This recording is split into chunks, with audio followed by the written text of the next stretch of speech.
Celtics again hosting the Los Angeles Lakers. But the Lakers hold all the aces here tonight. They lead it 3 victories to 1.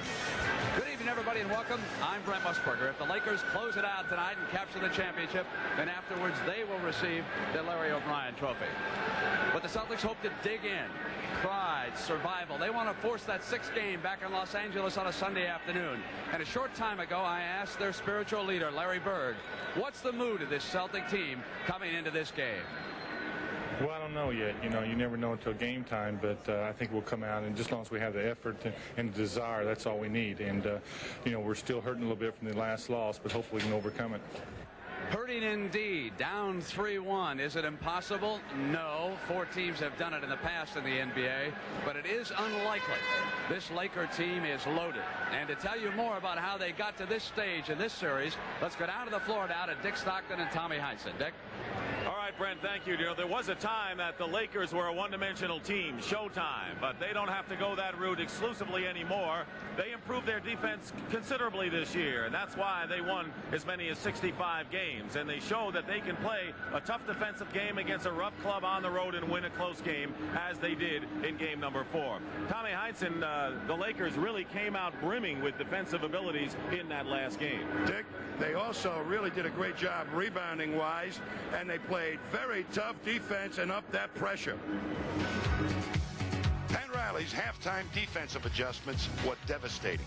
The Lakers simply took away the inside from the Celtics, forcing everything outside, trapping Boston and getting themselves back into the game.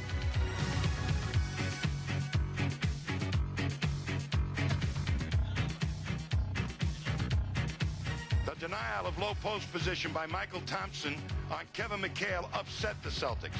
Michael Thompson refused to let McHale get his favorite spot on the floor.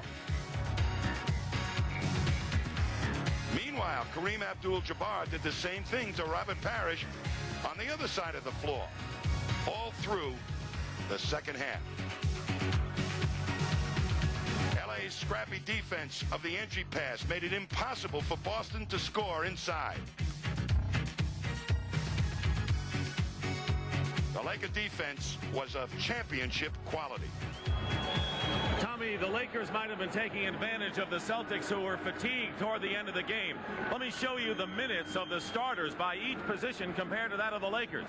Power forward, 45 minutes for Boston, only 20 for LA.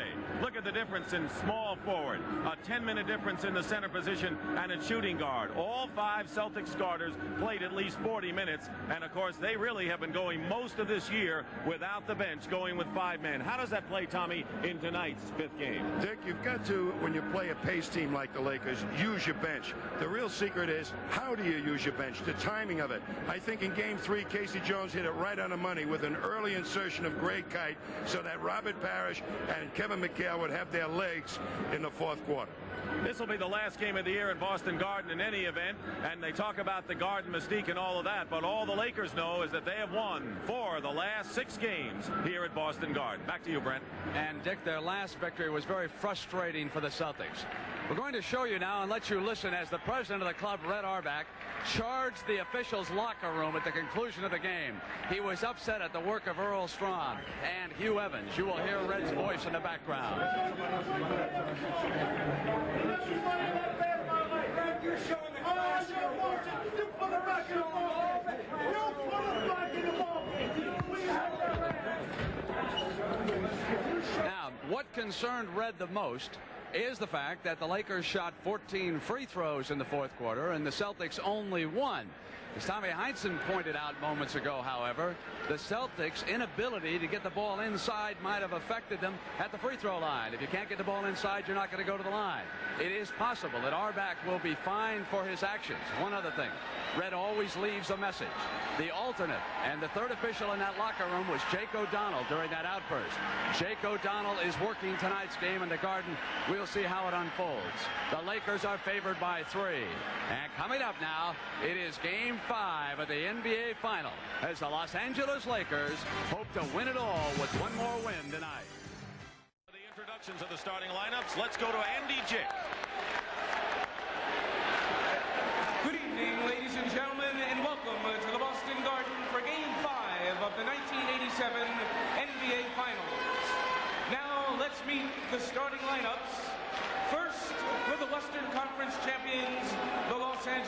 Lakers.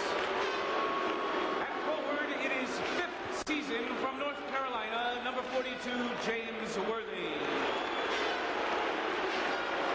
At forward, it is 2nd season from Oregon State, number 45, A.C. Green. At guard, it is 4th season from Arizona State, number 4, Byron Scott. At guard, it is 8th season from Michigan State, number 32, Irvin Magic Johnson. And at center, it is 18th season from UCLA, number 33, Kareem Abdul-Jabbar. And the head coach for the Lakers in his 6th season, Pat Riley. Now, the world champion Boston Celtics. At guard, it is 11th season from Pepperdine, number 3, Dennis Johnson.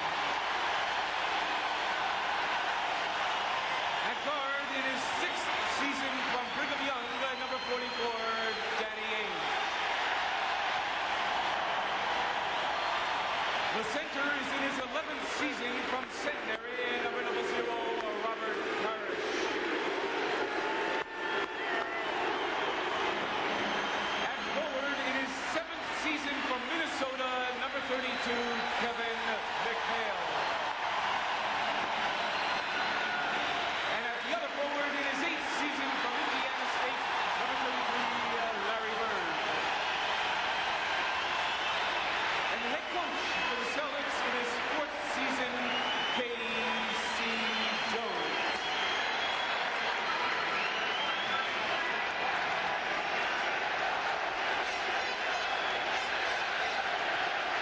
The Celtics don't want to lose the title they hold on their home court, even though they face 2 games in Los Angeles if they win tonight. Here's the summary of how the series has gone so far.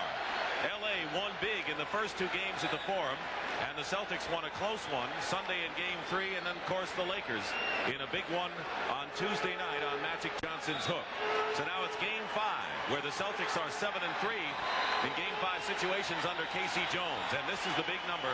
No team in the finals have come back from this deficit. Celtics, Dick, have got to really watch the furious tempo of the Lakers early in this first quarter. Not get caught up in that tempo, and the Lakers, conversely, are going to try and run it right down their throats. Byron Scott for the Lakers, who are seeking their 4th NBA title since 1980. Kareem against Parrish. And Bird. He's been murder off the defensive boards in the last 2 games. The inside game of Boston is their strength. It looks to me like the Celtics are prepared to slow it down and go to that strength. Kareem on Bird on a switch, knocked away at Celtics ball with 9 seconds remaining on the clock. When they get the ball into the low post, the big guys of the Celtics have to turn and get the Lakers in foul trouble. Throwaways like that will not do it. And here is a one-on-one break. Green. And the blocking foul called on Dennis Johnson by